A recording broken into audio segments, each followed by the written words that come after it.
Merhaba arkadaşlar, kanalıma hoş geldiniz. Bugün şöyle iki renk ipim var. Bununla harika bir model başlayacağız. İkisi de bebe yünü orta kalınlıkta.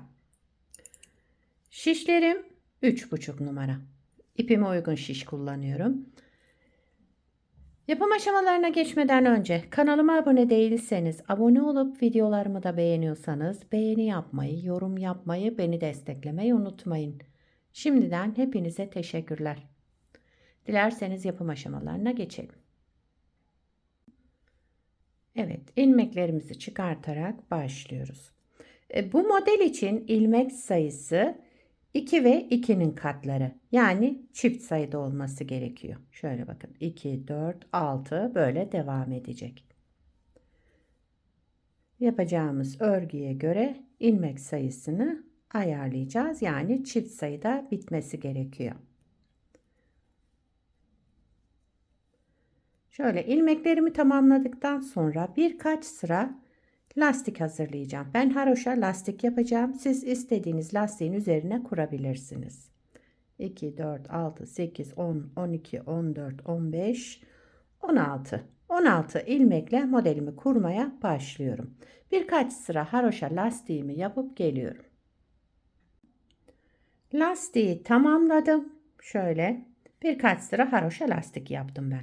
Lastiği tamamladıktan sonra ön yüzünde bir sıra düz, arka yüzünde bir sıra ters ördüm. Şöyle yani 2 sıra lastiği yaptığım renkle 2 sıra örmüş oldum. Şimdi diğer renge geçiyorum. Yani birinci sıra ön yüzündeyiz. Modeli başlamadan önce şöyle 2 sıra hazırlık yapmış oldum burada. Lastikten sonra siz herhangi bir lastiği yaptınız. Ön yüzünde daha sonra düz ve arka yüzünde ters örerek hazırlayın. Modeli o şekilde kuracaksınız. Diğer renk ipimi bağladım. Bakın şu şekilde bağladım ve ikinci renk ipime geçtim. İlk rengi değiştirdiğim için kenar ilmeğimi düz olarak ördüm. Şöyle. Daha sonraki ilmeğimi düz. Yani burada bir düz. Kenar ilmeğinden sonra düz. Bir sonrakini ters. Bir düz, bir ters örüyorum. Lastik örer gibi. Bir düz, bir ters. Ama düz ilmekle başladım bakın. Kenar ilmeğinden sonra düz, ters, düz, ters diye devam ediyoruz. Şöyle sıra sonuna kadar devam edelim. Birinci sıra ön yüzündeyim. Kenar ilmeğimi renk değiştirdiğim için ördüm. Daha sonra düz ilmekle başladım. Bir düz, bir ters. Son ilmeğimi de ters örüyorum. Şöyle. Daha sonra kenar ilmeğimi düz ördüm. Bakın ikinci renk ipime geçtim. Şimdi modelimizin ikinci sıra arka yüzündeyim. Kenar ilmeğinden sonra bütün ilmeklerimi ters örüyorum. Bakın. Düz olan ilmeğimi de ters ördüm. Ters olan ilmeğimi de ters ördüm yine. Sıra sonuna kadar bütün ilmeklerimizi ters örerek devam ediyoruz. Her renkten 4 sıra çalışacağız. Şimdi ikinci sıra arka yüzündeyim. İlmeklerimin tamamını ters örerek sıra sonuna geldim. Kenar ilmeğini ben düz örüyorum. Sizin eliniz nasıl alışıksa ters de örebilirsiniz. Üçüncü sıra ön yüzündeyim. Kenar ilmeğinden sonra bütün ilmeklerimi düz örüyorum. Üçüncü sıra ön yüzünde ilmeklerimizi düz örerek devam ediyoruz.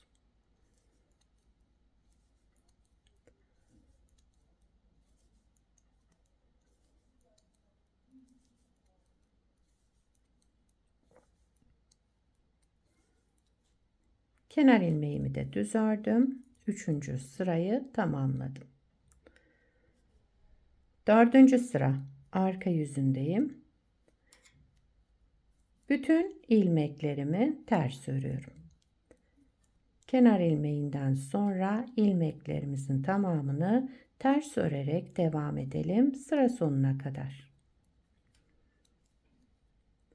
Şimdi diğer renge geçeceğiz. Modelimizi bir de onunla kuracağız. Aynı şekilde kuracağız. Modelde kaydırma yok. Yani modelimiz 4 sıradan oluşuyor. Kenar ilmeğini örmeden alıyorum. İpi kendimden tarafa aldım. İlmeğimi örmeden aldım. Çünkü renk değiştireceğim. Evet. 4 sırayı tamamladım. Şimdi açık renk ipime geçiyorum. Modeli bir kez daha kuralım bu renk ipimizle. Birinci sıra ön yüzündeyim. Kenar ilmeğimi renk değiştirdiğim için ördüm düz. Daha sonraki ilmeğimi düz örüyorum. Bakın kenar ilmeğinden sonra bir düz, bir ters. Bir düz, bir ters örerek devam ediyoruz. Düz ilmekten başladım. Ters ilmekle bitireceğim sıramı. Bu modelde gördüğünüz gibi sadece birinci sırada farklı bir işlem var. O da yani bir düz bir ters örüyoruz. Diğer 3 sıra ön yüzünde düz, arka yüzünde ters örülüyor. Oldukça basit. Yeni öğrenenler bile bunu kolaylıkla yapabilirler. Yeter ki ters düz ilmek örmeyi bilin. Evet, son ilmeğimi ters ördüm. Daha sonra kenar ilmeğimi ördüm. Birinci sırayı tamamladım. İkinci sıra arka yüzündeyim. Kenar ilmeğinden sonra bütün ilmeklerimi ters örüyorum.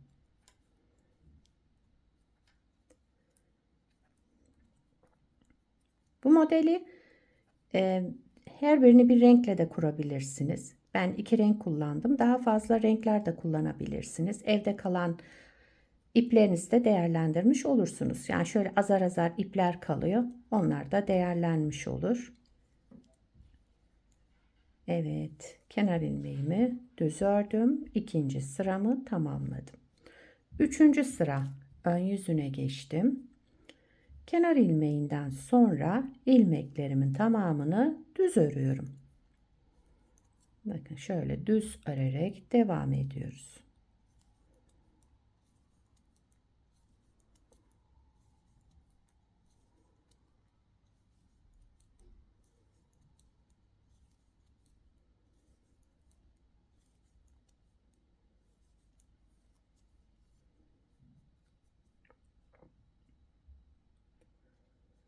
Dördüncü sıra arka yüzündeyim. Son sıramız. Bütün ilmeklerimi ters örüyorum.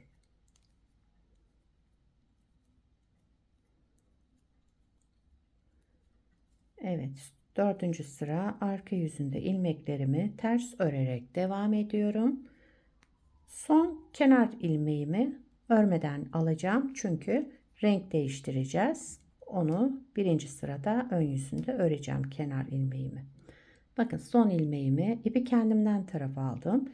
İlmeğimi örmeden bıraktım. Şöyle. Evet. İki renkle de birer kez kurmuş olduk modelimizi. Şimdi diğer renge geçince şöyle hemen birkaç ilmeğini göstereyim. Koyu renk ipime geçtim. Burada kenar ilmeğimi ördüm renk değiştirdiğim için.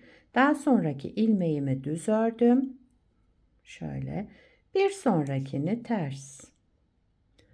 Bir ilmek düz, bir ilmek ters.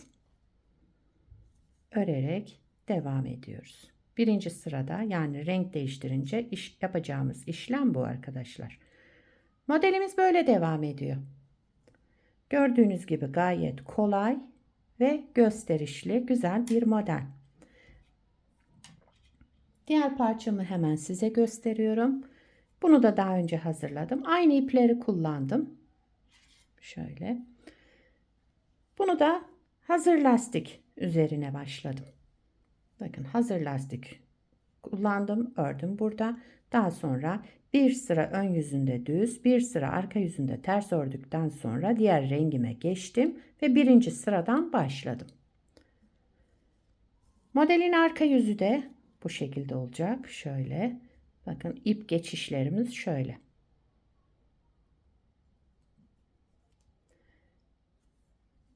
Biraz önce yaptığımız haroşa lastik üzerine başlamıştık. Burada farklı lastik, istediğiniz lastiğin üzerine yapabilirsiniz bu modeli. Özellikle bebek ve çocuk örgülerinde kullanılacak güzel, yapımı kolay modellerden. Sizler de nelerde kullanacaksınız bu modeli, onları yorumlarda belirtirseniz sevinirim. Yapacak olanlara kolay gelsin. Bir sonraki videoda görüşmek üzere. Hoşça kalın.